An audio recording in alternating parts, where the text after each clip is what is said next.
السلام علیکم ورحمۃ اللہ وبرکاتہ، نحمدہ ونصلی علی رسولہ الکریم، اما بعد فاعوذ باللہ من الشیطان الرجیم، بسم اللہ الرحمن الرحیم، رب اشرح لی صدری ویسر لی امری واحلل عقدۃ من لسانی یفقہوا قولی۔ یا ایھا الذین اوتوا الکتاب آمنوا بما نزلنا مصدقا لما من قبل أن نطمس وجوها فنردها على أدبارها أو نلعنهم كما لعنا أصحاب السبت وكان أمر الله مفعولا۔ اے لوگو جو کتاب دیے گئے ہو اس پر ایمان لاؤ جو ہم نے نازل کیا، جو تصدیق کرنے والا ہے اس کتاب کی جو تمہارے پاس ہے، اس سے پہلے کہ ہم چہروں کو مٹا دیں پھر ہم انہیں ان کی پشتوں پر پھیر دیں، یا ہم ان پر اسی طرح لعنت کریں جس طرح ہم نے سبت والوں پر لعنت کی، اور اللہ کا حکم نافذ ہو کر رہنے والا ہے۔ یا ایھا الذین اوتوا الکتاب، اہل کتاب سے خطاب ہے، اے لوگو جو کتاب دیے گئے ہو، تمہارے پاس اللہ کی کتاب ہے، تم جانتے ہو کہ یہ پیغمبر برحق ہے، لہذا جو کچھ یہ تمہیں بتاتا ہے اس پر ایمان لے آؤ۔ آمنوا بما نزلنا، ایمان لے آؤ اس پر جو ہم نے نازل کیا، یعنی محمد صلی اللہ علیہ وسلم پر، اور وہ تھا قرآن۔ اور یہ قرآن کیسا ہے؟ مصدقا لما معکم، اس چیز کی تصدیق کرتا ہے جو تمہارے پاس ہے، یعنی پہلے سے ہی موجود ہے، جیسے مہیمنا علیہ کا لفظ آتا ہے ایک اور جگہ، کہ دوسری کتابوں کا نگہبان ہے، ان کی تصدیق کرتا ہے۔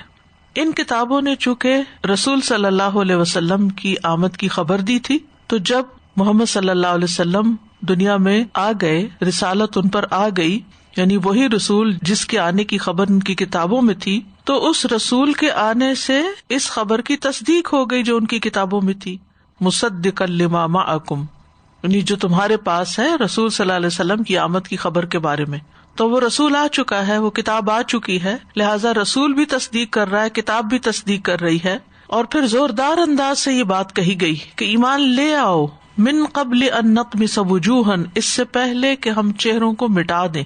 چہروں کو مٹانے کا مطلب یہ ہے کہ ان کے جو اعضاء ہیں، جیسے آنکھیں ہیں، ناک ہے، منہ ہے، کان ہے، ان کو پلین کر دیں، کوئی نقش باقی نہ رہے۔ اور پھر فنردھا علی ادبارہا، چہروں کی سائڈ کو پشت کی طرف کر دے، موڑ دے، اور پیچھے کا پھر آگے آ جائے گا، تو انسان کی شکل کیسی ہوگی؟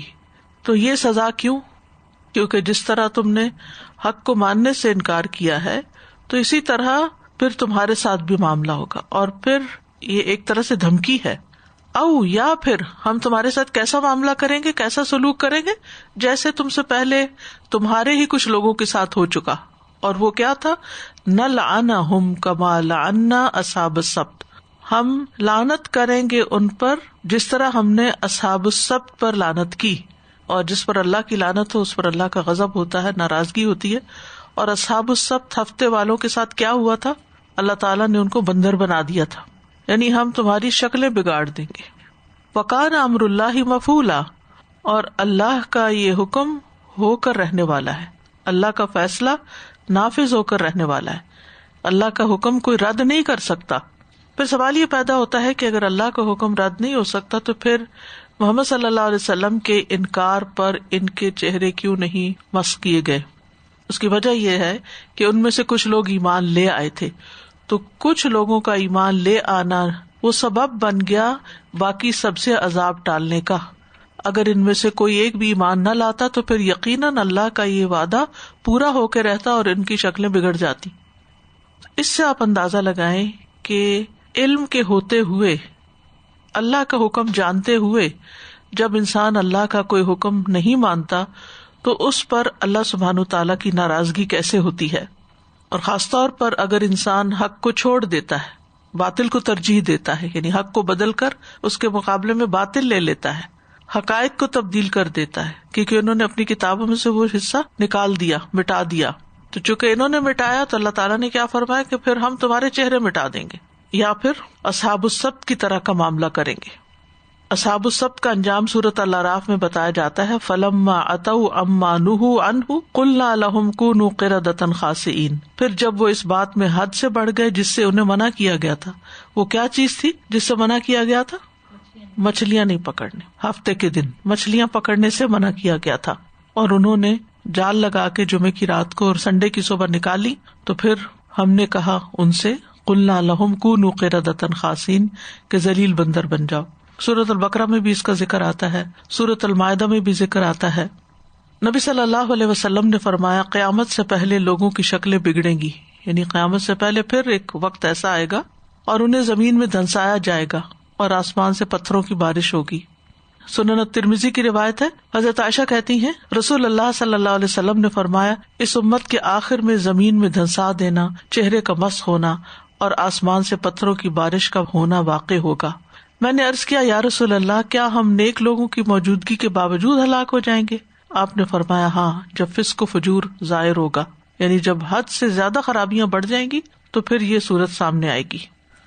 وَكَانَ أَمْرُ اللَّهِ مَفْعُولًا، اور اللہ کا فیصلہ ہو کر رہتا ہے، جیسے سورۃ یاسین میں بھی آتا ہے انما امرہ اذا اراد شیئا ان یقول لہ کن فیکون، کہ اللہ کا حکم کیا ہوتا ہے جب وہ کسی چیز کا ارادہ کرتا ہے تو بس کہتا ہے کہ ہو جا تو وہ ہو جاتا ہے.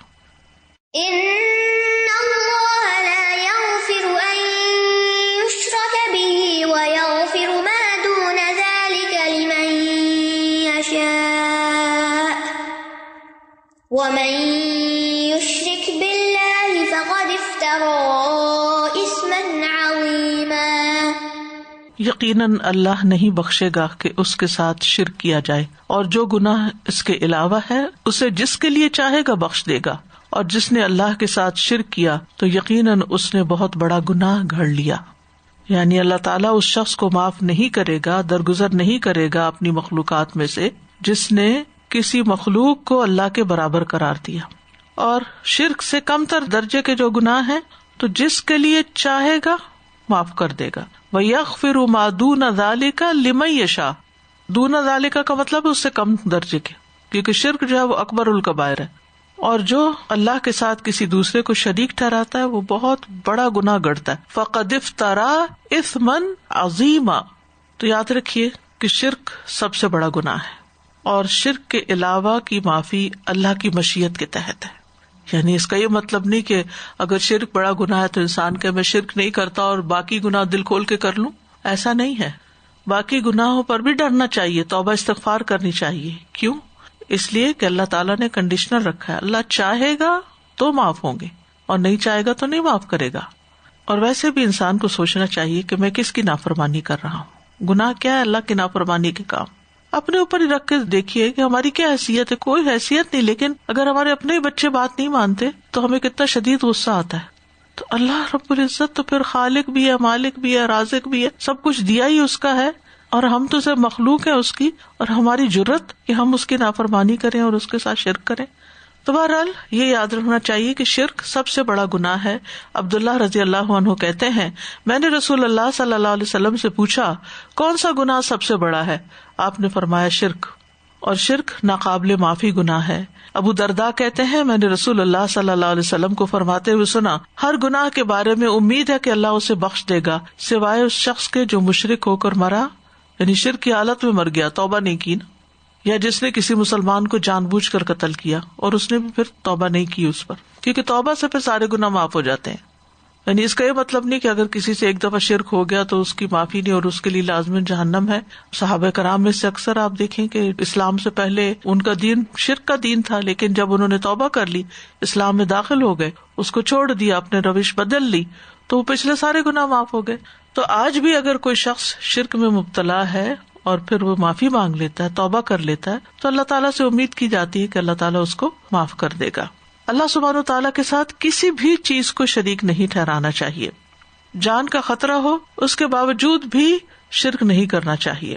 ابو درداء کہتے ہیں مجھے میرے خلیل نے وصیت فرمائی کہ تم اللہ کے ساتھ کسی بھی چیز کو شریک نہ ٹھہرانا اگرچہ تمہارے ٹکڑے کر دیے جائیں اور تمہیں آگ میں جلا دیا جائے، کیونکہ یہ دنیا کی تکلیف اور آخرت کی بہت بڑی ہے. پھر اس میں آپ دیکھیے کہ بات اوپر اہل کتاب کی ہو رہی تھی، بیچ میں شرک کی بات آگے آگے پھر اہل کتاب کی بات ہے، تو اس آیت کا کیا کانٹیکسٹ ہے؟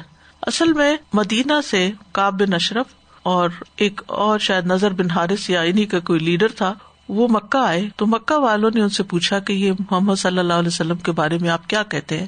اور پھر یہ کہ انہوں نے بتایا کہ ہم تو رشتہ داریوں کو جوڑتے ہیں اور اونٹنیاں ذبح کرتے ہیں اور حاجیوں کو کھلاتے ہیں اور پلاتے ہیں، اور ہم تو اتنے اچھے اچھے کام کرتے ہیں، اور محمد صلی اللہ علیہ وسلم نے تو قطع رحمی کر لی ہے، یعنی لوگوں کو کاٹ دیا ہے، یہ نیا فلسفہ لا کر لوگوں کو بانٹ دیا ہے، تو آپ بتائیے کہ ہم دونوں سے اچھا کون سا ہے؟ تو انہوں نے کہا کہ تم لوگ زیادہ بہتر ہو، اور پھر ان کو خوش کرنے کے لیے ان کے بتوں کے آگے سجدے بھی کیے. یہ بھی روایات میں آتا ہے. یہ آیت جو ہے ایک الگ آیت بھی ہے لیکن پچھلی کے ساتھ اس کا تعلق بھی ہے کہ اہل کتاب میں سے بھی اگر کوئی شرک کرتا ہے تو اس کی بھی معافی نہیں، یا اگر کوئی مسلمان ہو کر شرک کرتا ہے تو شرک کی معافی نہیں ہے الا یہ کہ انسان توبہ کرے. وآخر دعوانا ان الحمد للہ رب العالمین. سبحانک اللہم وبحمدک، اشہد ان لا الہ الا انت، استغفرک واتوب الیک. السلام علیکم ورحمۃ اللہ وبرکاتہ.